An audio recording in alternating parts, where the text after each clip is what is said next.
Je comptais les carreaux du sol de la cuisine parce que ça me donnait quelque chose à faire pendant que tout le monde parlait de l'avenir de mon frère. Les lignes de joint semblaient plus bienveillantes que la façon dont ma famille me regardait quand on parlait d'université.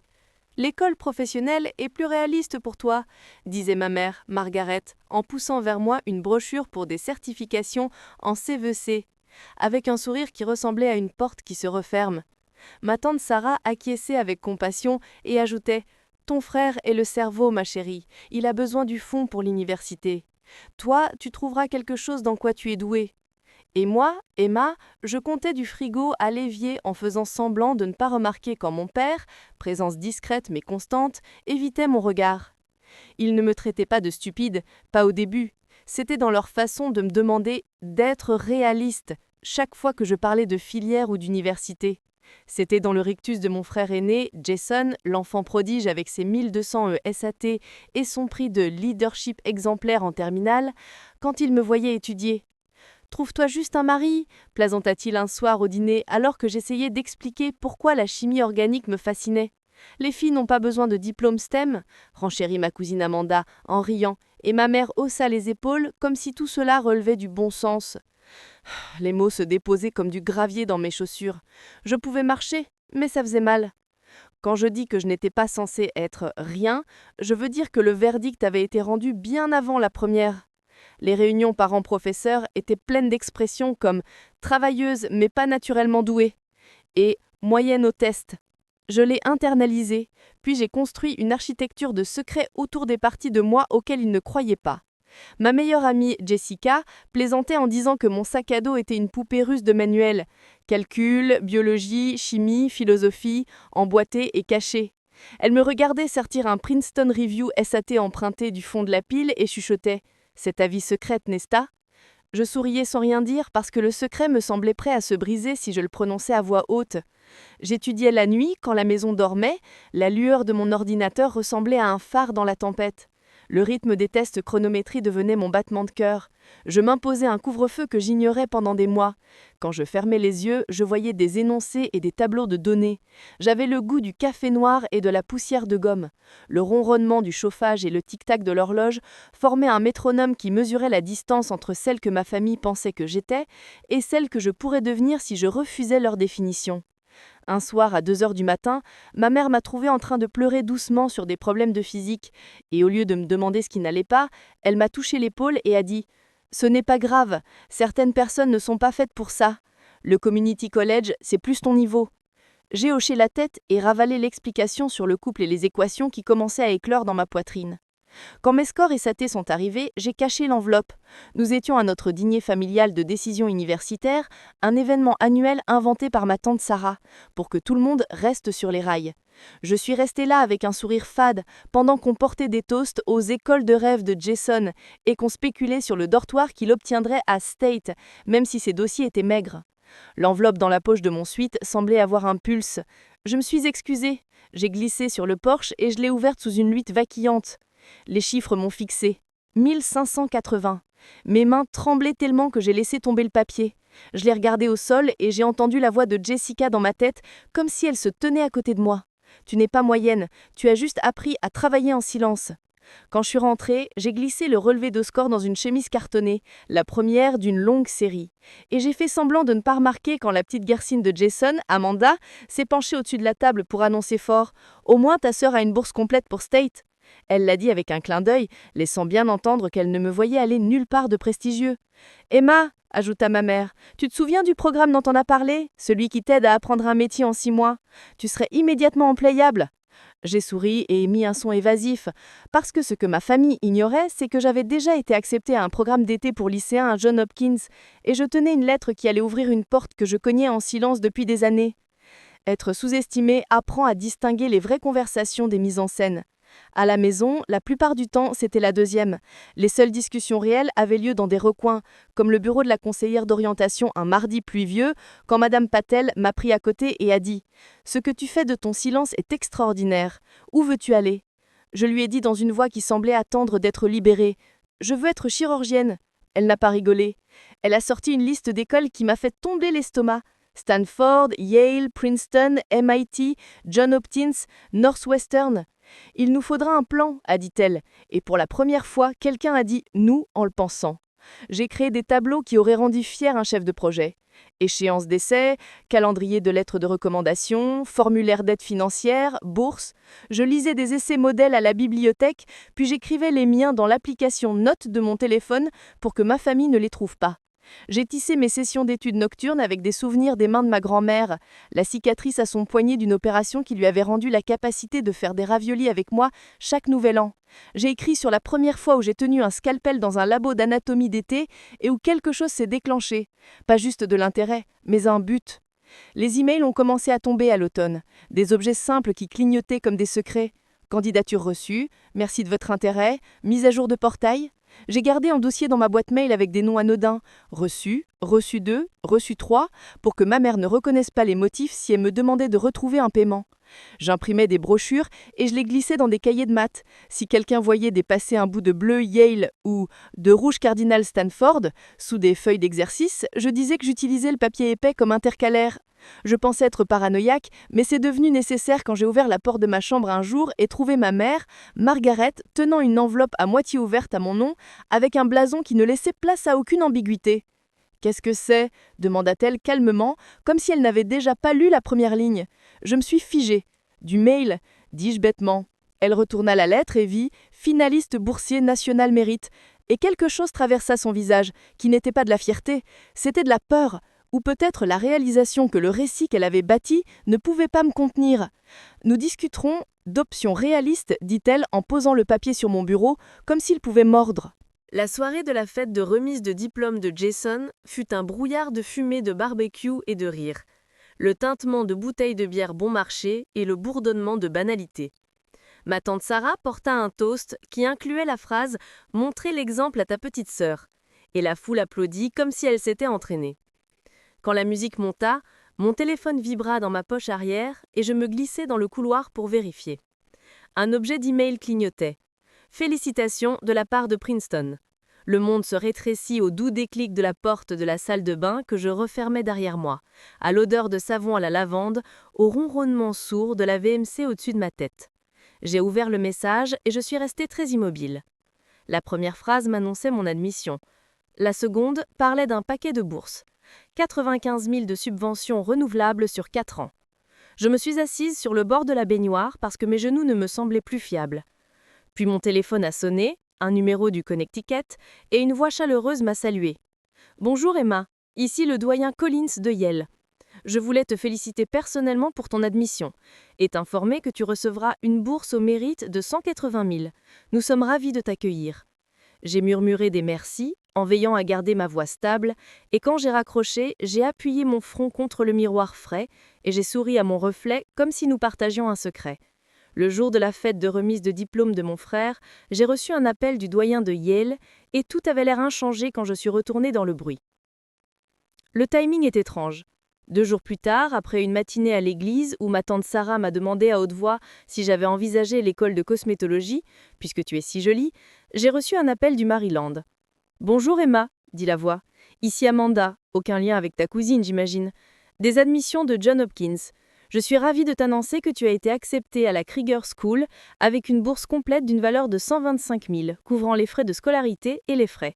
Nous avons été impressionnés par ton essai sur le labo d'anatomie. » J'ai dit merci, et elle a ri doucement. « J'espère te voir à Baltimore », ajouta-t-elle. J'ai raccroché et me suis laissé glisser contre ma porte, le téléphone serré. J'ai murmuré les mots à voix haute, non pour quelqu'un d'autre, mais pour les entendre exister dans ma chambre. Bourse complète. Ce qui suivit furent des semaines de cruauté ordinaire. « Au moins ta sœur a une bourse complète pour State », répétait Jason à chaque visite de nos proches, ressassant la même joke comme une chanson préférée. Ma mère laissait des dépliants sur les aides-soignantes sur mon lit et disait « C'est pratique, Emma, tu pourras être utile. » Ma tante Sarah secouait la tête. Pourquoi gaspiller de l'argent pour l'éducation d'une fille ? Et parce que je n'avais pas encore dit la chose à table, je devenais complice de leurs suppositions. Je me disais que c'était de la stratégie. Je me disais que la patience était une force. Mais c'était aussi de la lâcheté, et je le savais. Mes meilleures amies, Jessica et Amanda, m'ont gardée attachée à ma meilleure part. Elle conduisait avec moi jusqu'au salon universitaire, même si cela signifiait rater des matchs de foot. Elle posait à mes côtés sur des photos de visite de campus que je glissais dans un dossier intitulé « Info Assurance ». Par un jour froid de novembre, nous nous sommes tenus sous une arcade de pierre à Northwestern pendant que le vent emmêlait nos cheveux. « Je te vois ici », a dit Jessica, et je me suis imaginé portant une pile de livres d'un amphithéâtre à un labo. Plus tard, nous avons marché le long de Lake Michigan et je leur ai parlé du campus de Stanford, de la façon dont la pierre dorait au coucher de soleil dans une visite vidéo. Amanda m'a serré la main. Ils seront chanceux de t'avoir. Sa certitude était une chaleur que j'ai portée dans les pièces glacées dans la maison. En décembre, j'avais une pile de chemises cartonnées dans mon placard qui aurait fait sourire n'importe quel responsable d'admission. Stanford, MIT, Yale, Princeton, Johns Hopkins, Northwestern. Les portails d'admission étaient devenus mon jardin secret, chacun avec sa nuance de félicitations. Je tenais un agenda papier où je recopiais les montants des bourses, parce qu'écrire les rendait réels. Bourse au mérite de 180 000 de Yale. Bourse au mérite de 180 000 de Yale. 125 000 de bourse complète à Hopkins. Une subvention renouvelable de 95 000 à Princeton. Dans un petit carnet, j'écrivais les objectifs de chaque soir. Lire 2 chapitres de biochimie, rédiger la lettre personnelle, imprimer les formulaires FAFSA. J'ai scotché mon certificat de Finalist National Merit à l'intérieur de la couverture et je traçais son sceau embossé quand mes mains avaient besoin d'autre chose que de se crisper. Puis vint le dîner de décision universitaire, celui où je m'étais promis de parler. Le salon sentait du poulet rôti et du citron. Un ami de la famille, M. Rivera, avait apporté un gâteau où l'on lisait « Bravo Jason » en glaçage bleu. Nous nous sommes assis et ma mère s'est clarifié la voix. Avant de commencer, dit-elle, nous avons des nouvelles concernant les finances. Mon père regardait son assiette. Ma mère continua. Nous avons décidé d'utiliser le fonds universitaire pour Jason cette année. Il en a besoin pour le dortoir et le plan repas. Emma s'en sortira, soit en travaillant une année pour économiser, soit en faisant un community college et en transférant plus tard. C'est mieux pour son niveau. Les mots sont tombés avec un bruit sourd. Jason n'a pas levé les yeux. Ma tante Sarah a souri comme si elle avait été confortée. « Tu peux aider ton frère », ajouta-t-elle. « Sois une bonne sœur. » Je me souviens de la façon dont la pièce a basculé. Pas de manière dramatique, mais comme une vague lente. J'ai regardé mes mains qui arrangeaient des petits pois en constellation maladroite dans mon assiette et j'ai senti un calme étrange m'envahir. Si l'humiliation a une odeur, c'est celle de citron, de poulet et de sucre du glaçage bleu. Ma tante Amanda, toujours directe, dit sourcement. « Est-ce juste ?» Ma mère fit un geste. « Nous sommes pratiques. » Et puis, comme s'il fallait une dernière ligne au script, la petite amie de Jason, elle aussi Amanda, rit et dit à haute voix « De toute façon, Emma n'est pas faite pour la fac. » La phrase flotta dans l'air comme si nous attendions tous de voir où elle tomberait. Ce fut le moment où j'ai décidé d'arrêter de garder le secret seulement pour moi-même. L'email que je recevrais ce soir changerait tout. Mais je n'avais plus besoin d'un email, j'avais besoin de ma voix. « J'ai besoin de 5 minutes, dis-je. Ma mère fit une grimace et dit « Ne sois pas dramatique. » Mais je me suis levée, j'ai marché calmement jusqu'à ma chambre et je suis revenue avec la boîte que j'avais étiquetée « Reçu » parce que l'humour est parfois un bouclier. Je l'ai posée sur la table, entre le poulet, le gâteau bleu et « Qu'est-ce que c'est » demanda ma tante Sarah, mi-amusée, mi-agacée. « Des preuves, dis-je. Jessica, qui était venue comme mon amie et non comme public, m'a regardée avec un regard stable qui disait « Tu n'es pas seule ». J'ai pris une grande inspiration et j'ai sorti les documents un par un, chacun une petite rébellion.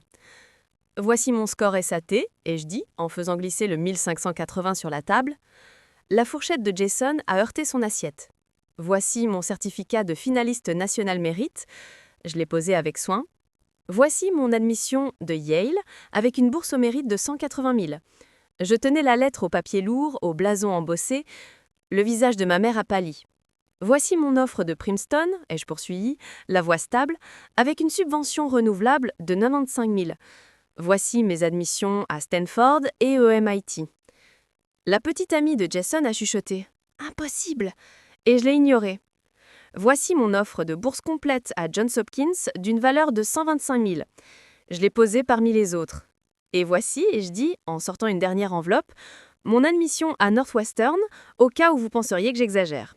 J'ai souri, non par cruauté, mais avec assurance. Le silence nous a enveloppés, puis des murmures. Ma tante Sarah a tendu la main vers la lettre d'Hopkins, puis l'a retirée, comme si elle brûlait. Mon père s'est éclairci la gorge. Ma mère fixait les papiers comme s'ils étaient écrits dans une langue qu'elle ne parlait pas. Et, ai-je ajouté, voici la dernière chose. J'ai déplié une lettre qui me semblait irréelle à chaque fois que je la touchais. C'est une lettre de félicitations personnelle du doyen de Yale, et je dis, le doigt glissant sur l'encre. Il m'a appelé le soir de la fête de Jason.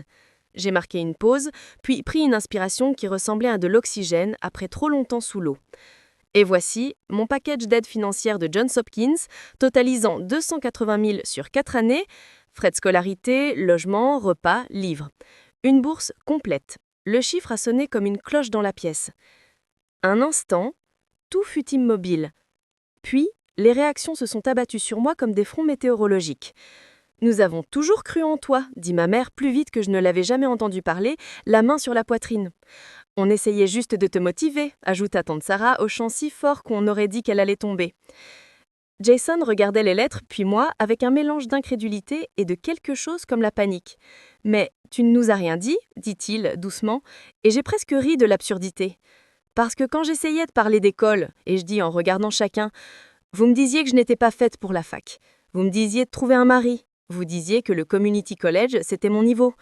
Vous avez donné le fond à Jason et m'avez demandé de le soutenir. Ma voix n'a pas monté. Elle n'en avait pas besoin. Ma grand-mère, qui avait peu parlé de la soirée, s'est levée et a posé une main sur mon épaule. « Fille intelligente », dit-elle simplement. Sa cicatrice au poignet, une ligne blanche et irrégulière d'histoire, a accroché la lumière. J'ai pensé aux raviolis que nous faisions ensemble, à la chaleur de la cuisine lors de ces après-midi tranquilles, au souvenir de ses récits sur sa propre scolarité interrompue. J'ai fermé les yeux et senti la forme de mon avenir se déplacer. Mon père, qui avait regardé la scène se dérouler avec sa retenue habituelle, dit doucement « Je suis fière de toi, Emma ». Cela atterrit entre nous comme un cadeau que je n'espérais plus. Mais c'est la partie qui fait encore mal quand j'y pense. Après la première vague de choc et de félicitations maladroites, ma mère s'est penchée en avant. « Donc, Hopkins, c'est dans le Maryland, c'est loin. Si tu vas à State, tu peux vivre à la maison et aider à les factures. Après tout ce qu'on a fait pour toi, ce serait bien de voir un peu de gratitude. » J'ai compris alors que leur pivot vers la priauté était aussi un pivot vers le contrôle. J'ai inspiré et j'ai secoué la tête. Je vais à Johns Hopkins. Je déménage à Baltimore. J'ai déjà accepté. Le mensonge avait le goût du feu sur ma tangue. En vrai, je n'avais pas encore cliqué sur le dernier bouton du portail. Mais je le ferai, maintenant. Le lendemain matin, je me suis assise à mon bureau avec une tasse de café, les mains légèrement tremblantes, et je me suis connectée au portail de Johns Hopkins. Je sentais chaque cellule de mon corps vibrer. Le bouton brillait en bas de la page « Accepter l'offre ». J'ai cliqué. La page de confirmation s'est épanouie comme un lever de soleil. Ce qu'il n'ignorait, c'est que la brochure de Community College que je tenais recouvrait une impression de mon portail d'admission à Johns Hopkins, que j'ai glissé dans une pochette et rangé dans ma boîte « Reçu », sans autre raison qu'une part de moi aimait la physicalité de la preuve. L'été d'avant-collège, ma mère oscillait entre froideur et chaleur performative. Elle a posté une photo de moi en hoodie Hopkins avec la légende « Seth est fier de notre fille ». On l'a toujours su. Elle a récolté des j'aime de la part de proches qui m'avaient dit d'être réaliste et j'ai souri amèrement à l'ironie. Pendant ce temps, ma tante Sarah m'a envoyé un message. « N'oublie pas de rester humble, les gens n'aiment pas les femmes qui se vantent ». Je l'ai supprimé et ajouté un shift au café, non parce que j'avais encore tant besoin d'argent, mais parce que je voulais le rythme ancré du lait à mousser et des prénoms à crier. « Emma !» criait le barista de service, et j'avais l'impression de m'exercer au nom que je revendiquerais. Le premier jour où j'ai posé le pied sur le campus de Johns Hopkins, l'Aver avait une fraîcheur qui rendait tout possible. Les briques des bâtiments académiques étaient tièdes sous ma paume quand je les ai touchées, comme pour vérifier qu'elles étaient réelles. J'ai glissé mon certificat national mérite dans un classeur avec d'autres papiers importants. J'ai rangé ma lettre de bourse complète à 125 000 dans un tiroir. Et au-dessus de mon bureau, j'ai installé un collage de brochures et de photos de visite, celles que Jessica et Amanda avaient prises de moi riant sous des arches en deux et faisant prétendre de lire des inscriptions. J'ai taponné un post-it au-dessus. « Tu as ta place ». Au premier semestre, je me suis assise dans des amphithéâtres qui sentaient de vieux papiers et de possibilités. Et je me suis fait des amis à qui toute leur vie on avait dit qu'ils étaient surdoués. C'était déroutant, dépourvu pendant un premier temps. Mon conseiller m'a dit « Tu devrais considérer de candidater à une bourse de recherche ». Et j'ai hoché la tête comme s'il me proposait d'essayer un nouveau parfum de café. La bourse était pour un projet de recherche cardiaque qui se tenait tard le nuit. On travaillait dans un labo qui bourdonnait de machines et d'espoir. Quand le PI m'a serré la main et dit « Vous êtes précise », ce fut comme une bénédiction. J'appelais la maison tous les dimanches. Ma mère commençait toujours par « Tu viens quand ?» et terminait par « N'oublie pas d'où tu viens ». Mon frère, noyé dans les prêts et juste conscient du poids de sa décision, a commencé à m'appeler pour des conseils de méthode. Je les donnais volontiers. Notre histoire avait des arrêts d'ivre, mais il restait mon frère. Je ne voulais pas qu'il échoue. Je voulais juste cesser d'être son exemple à ne pas suivre. En troisième année, j'avais co-signé un artuc et remporté une bourse sur le campus de 150 000 offerte par un donateur soutenant les étudiants de première génération en médecine. La cérémonie de remise s'est tenue dans une salle lumineuse aux hautes fenêtres. Je portais une robe cousue par ma grand-mère et lisais mon discours sur une fiche qui tremblait dans ma main. Après, la doyenne, une femme bienveillante à la voix nette, s'est approchée. « Tu sais, tu devrais envisager de postuler à Yale pour la fac de médecine, ou Stanford, ou même Hopkins te gardera, c'est sûr. » J'ai souri et dit que je le ferais.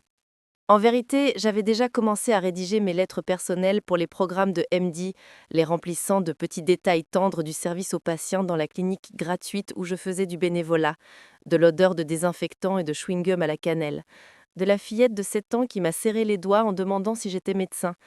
Presque, lui ai-je dit. Cela m'a semblé la première réponse honnête à cette question. Le printemps où j'ai été diplômée d'Hopkins, j'ai entendu mon nom suivi d'honneurs latins, summa cum laude. Quand l'email d'invitation à Phi Beta Kappa est arrivé, je l'ai transféré à Jessica avec l'objet « C'est réel ?» Elle a répondu par une série de points d'exclamation. J'ai acheté une petite clé en or et l'ai tenue dans ma paume comme un secret que je pouvais enfin dire. Ma famille est venue à la cérémonie et ma mère a pleuré. Plus tard, elle a posté une autre photo et écrit « On a toujours su qu'elle était spéciale ». Je ne l'ai pas corrigée. L'histoire pouvait être la leur aussi si cela signifiait qu'ils arrêteraient d'essayer de réécrire la mienne. Les candidatures en école de médecine, c'était comme se tenir au bord d'une falaise et faire confiance au sol pour apparaître sous mes pieds. J'ai envoyé des dossiers à Stanford, Yale, Johns Hopkins, Northwestern et même au programme conjoint de l'MIT, en connaissant les probabilités et en essayant d'être brave quand même. Puis les lettres d'admission sont arrivées.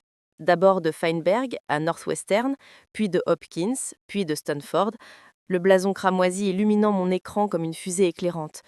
Je me suis assise à mon bureau, enfoui mon visage dans mes mains et j'ai sangloté, soulagée au point de ne pas en pouvoir plus. Une semaine plus tard, Yale a appelé. « Bonjour Emma », dit une voix familière. « Ici encore le doyen Collins. Je me souviens de toi. Je voulais te féliciter personnellement pour ton admission à la Yale School of Medicine et te dire que nous t'offrons un généreux package d'aide. Nous ne voulons pas que la dette influence ta décision. » Nous avons parlé 15 minutes et quand j'ai raccroché, j'ai chuchoté « Merci » à la pièce vide. J'ai choisi Stanford pour la fac de médecine pour des raisons que je ne parviens toujours pas à résumer clairement. La lumière, le mentorat, la façon dont les internes chirurgie me regardaient comme si j'étais déjà l'une des leurs lors de ma visite. La première fois que je me suis brossé les mains, le savon brûlait sous mes ongles et l'air stérile avait une odeur proche de la prière.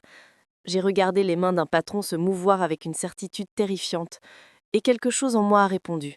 « Main en l'air », a dit une infirmière, et j'ai levé mes mains comme une pénitente, coudes pliés, doigts flottants dans un espace sacré. J'ai appris à connaître les blocs opératoires comme on apprend la cuisine de chez soi dans le noir. J'ai commencé à penser en suture.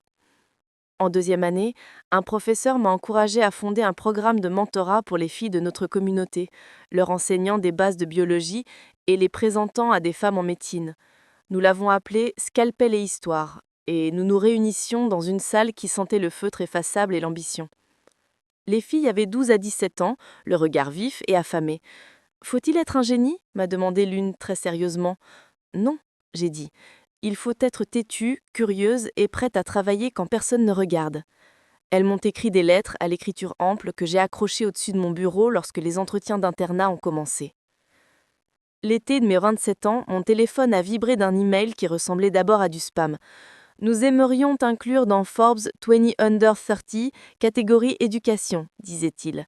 Et j'ai cligné des yeux, puis ri d'incrédulité. Ils avaient perçu notre programme apparemment et les résultats de nos premières cohortes.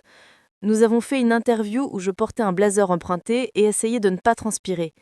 Et quand l'article est sorti, j'ai découpé la page et en ai posté un exemplaire à ma grand-mère avec un mot. Pour la fille qui a dû arrêter l'école tôt, de la fille qui peut continuer. Quand je suis rentrée cet hiver, le magazine était sur la table basse. Ma tante Sarah a pointé le doigt dessus et dit « On a toujours su qu'elle était spéciale ». Je ne l'ai pas corrigée. L'histoire pouvait être la leur aussi si cela signifiait qu'ils arrêteraient d'essayer de réécrire la mienne. La tension avec ma famille ne s'est jamais complètement dissipée. Elle a changé de forme. Pendant l'internat, quand mon salaire sut chuchoter face au loyer, aux prêts et l'épuisement, ma mère a appelé pour demander si je pouvais aider davantage pour les factures d'électricité. Tu es pratiquement médecin? Les médecins sont riches. J'ai appris à dire non, doucement mais fermement. Je ne peux pas pour l'instant, mais je peux apporter les courses quand je viens. Elle a poussé un son mêlant de déception et de conviction que j'étais ingrate. J'ai raccroché et j'ai pleuré. Puis je me suis brossé mes mains pour 12 heures de bloc, laissant le rythme du bloc faire taire le bruit dans ma tête. Quand le patron m'a demandé de fermer, mes mains étaient stables. Il y eut une réunion de famille où je suis allée en me disant que le temps avait peut-être lissé les angles. Jason avait épousé Amanda, et ils avaient un bébé, Léo, qui sentait de lait et de soleil. Ma mère installa une longue table flexible dans le jardin et demandait à chacun d'apporter un plat. Le grill cisait, les cris d'enfants résonnaient, l'air d'été chargé de moustiques et de nostalgie. Ma tante Sarah leva son verre. « À la famille !» Et tout le monde répéta. Plus tard, quand le soleil baissa, ma mère me prit à la part. « Les longs emprunts se trottent, Marie écrase. Tu sais que son diplôme n'a pas l'aidé au travail qu'il pensait. On se disait, maintenant que tu es finalement chirurgien, donc il parle de moi, tu pourrais aider en reprenant l'hypothèque pendant un certain temps, juste le temps qu'il se remette. » J'ai senti l'ancienne blessure tressaillir. J'ai pensé à la nuit du citron, du poulet et du glaçage bleu. À la façon dont mon fond d'études avait été glissé de l'autre côté de la table à quelqu'un d'autre comme si j'étais volontaire. J'ai pensé aux dépliants sur les options réalistes et à la façon dont ma mère disait « le community college, c'est ton niveau », avec le même ton que « passe le sel ».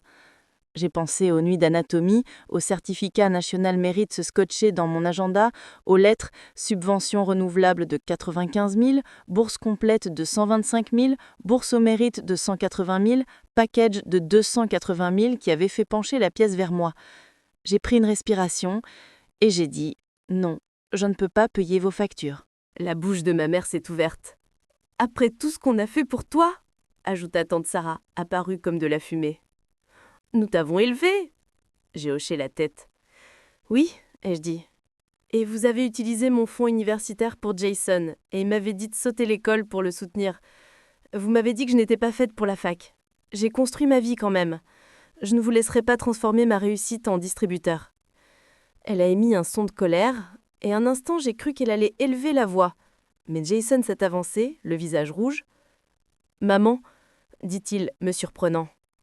« Ce n'est pas sa responsabilité. » Il m'a regardé et a haussé légèrement les épaules. « Je vais m'en sortir. » Cela n'effaçait pas chaque rictus, chaque « au moins ta sœur a une bourse complète pour State », mais c'était un début. Le froid dans les yeux de ma mère me disait que les limites ne seraient jamais des invités bienvenus à notre table. Mais j'avais appris à tenir debout même par grand froid. Dans les années qui ont suivi, j'ai bâti une vie au goût des futurs que j'avais un jour imprimés sur papier épais et glissés dans des chemises. J'ai fini l'internat avec une réputation de compétence silencieuse et de talent pour l'enseignement, obtenu un fellowship assez payé pour ne plus sursauter en ouvrant mon appli bancaire et accepté un poste qui a fait pleurer ma grand-mère quand je lui ai annoncé. J'ai emménagé dans un appartement où la lumière s'accumulait le matin sur les planchers de bois avec un minuscule balcon pour faire pousser des herbes. Le dimanche, je buvais du café et j'appelais Jessica, devenue avocate commise d'office. Et nous parlions de nos dossiers, de notre épuisement et de la façon dont personne ne te dit que la réussite peut être à la fois solitaire et tendre. Quand j'ai traversé la Seine à la fin de l'internat, le patron qui m'avait appris l'art de la fermeture m'a serré dans les bras. « Tu seras la chirurgienne que je voudrais pour ma famille. » Je cadre ce souvenir dans ma tête aux côtés du certificat national mérite, du voix clamant de son du doyen de Yale, du blason Hopkins, de l'insigne Stanford sur ma blouse blanche, de la clé Phi Beta Kappa, de l'écharpe summa cum laude, de la page Forbes qui a fait pousser des cris aux filles de Scalpel and Story quand je leur ai montré. Après la cérémonie, ma mère s'est approchée avec un grand sourire. « Nous sommes si fiers, » dit-elle. « Tu sais qu'on a toujours cru en toi. » J'ai embrassé sa joue. « Merci, » ai-je répondu. Parce que parfois, la paix ressemble au fait de ne pas corriger une histoire qui rend tout le monde plus heureux. Dans le bloc opératoire aujourd'hui, je trouve chaque jour un mélange d'émerveillement et de sens. Je sens le poids de la vie de quelqu'un sous mes mains et l'étrange alchimie qui transforme la formation en instinct. Il y a un moment où l'équipe bouge comme une seule, chef, interne, instrumentiste, anesthésiste, où le silence n'est pas vide, mais plein, vibrant de concentration. Dans ces instants, les voix qui m'ont un jour dit d'être réalistes ne peuvent pas me rejoindre. Seul le bourdonnement des machines, le doux fruissement de mon souffle, la pince, la suture, le nœud noué avec respect existent. « Beau travail !» dit quelqu'un, et l'éloge atterrit comme un baiser sur un bleu que j'ai appris à couvrir. De temps en temps, une mère en consultation me demande si sa fille est faite pour ça, et j'entends « Emma, certaines personnes ne sont pas faites pour ça », résonner dans l'espace. Je me penche et je dis « Est-ce qu'elle le veut ? Est-ce qu'elle travaille quand personne ne regarde ? » Alors oui. Les mères hochent d'ordinaire la tête, incertaines, et je leur tends une carte de Scalpel and Story. Parfois les filles m'écrivent ensuite. Nous avons eu un dîner de décision, ça s'est mal passé, mais je continue. Je réponds. Le mail que tu recevras ce soir pourrait tout changer. Tiens bon. Il y a eu un dernier rassemblement familial où les anciens rôles ont essayé de s'imposer. Ma mère a plaisanté sur l'ancienne Emma qui ne savait même pas faire d'algèbre, et la table a ri doucement. J'ai senti une chaleur fulgurante puis se dissiper. Je ne suis plus celle-là, j'ai dit sans cruauté, comme un fait. Ma tante Sarah m'a tapoté la main. « Nous te motivons !» J'ai hoché la tête comme si cette logique tenait. La vérité, c'est que leur incrédulité ne m'a pas faite. Elle a construit les murs que j'ai appris à escalader. Le travail, cette douleur nocturne entre les omoplates, l'entraînement sans fin au nouage des nœuds jusqu'à ce que mes doigts soient à vif, ça m'a faite. Les mentors, la voix du doyen Collins, la professeure Liu à Hopkins qui m'a mis une pipette dans la main et a dit « Tes mains sont stables », la docteure Ortega à Stanford qui m'a confié la suture de fermeture, ça m'a faite. Les amis, Jessica et sa justice, Amanda qui envoyait des colis pleins de snacks et de private jokes, Sarah qui a rejoint le conseil de mon programme, ça m'a faite. Les filles, celles qui sont revenues me raconter leurs propres admissions, leurs propres bourses de 95 000 et 180 000, celles qui m'ont appelé en hurlant parce qu'elles avaient été acceptées à Yale, elles m'ont faite aussi.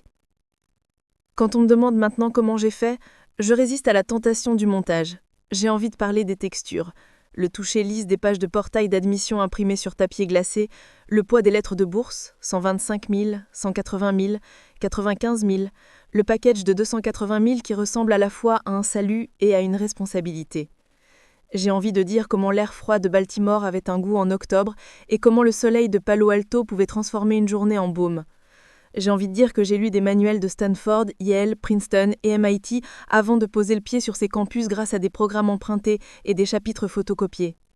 J'ai appris à parler leur langage avant qu'ils apprennent mon nom. Au bout de mon histoire, je ne suis pas une fantaisie de revanche. Je suis une femme qui a appris à se tenir la main quand la pièce se refroidit, puis a tendu cette main vers des filles plus jeunes qui autrement auraient peut-être fait demi-tour.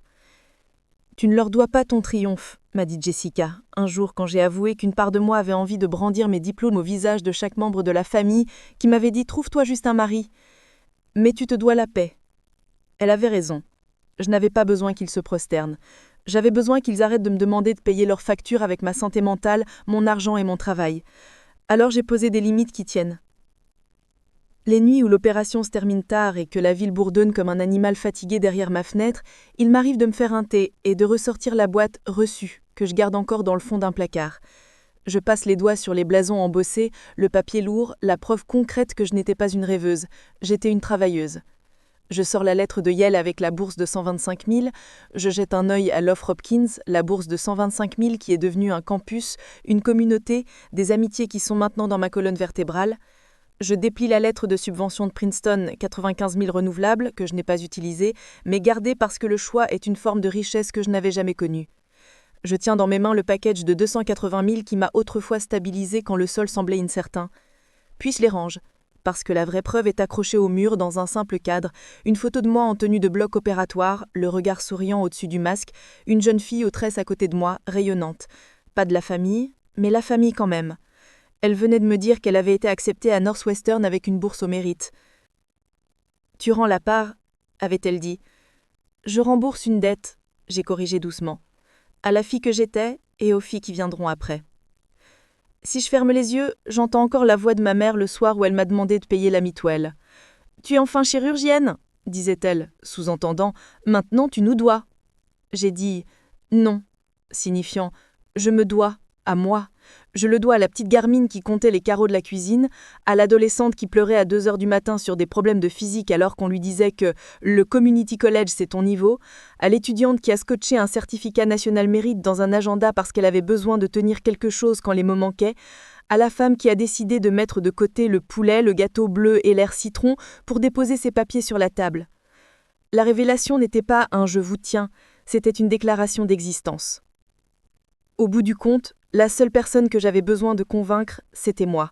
Les doutes familiaux étaient bruyants, mais ce n'était pas la loi.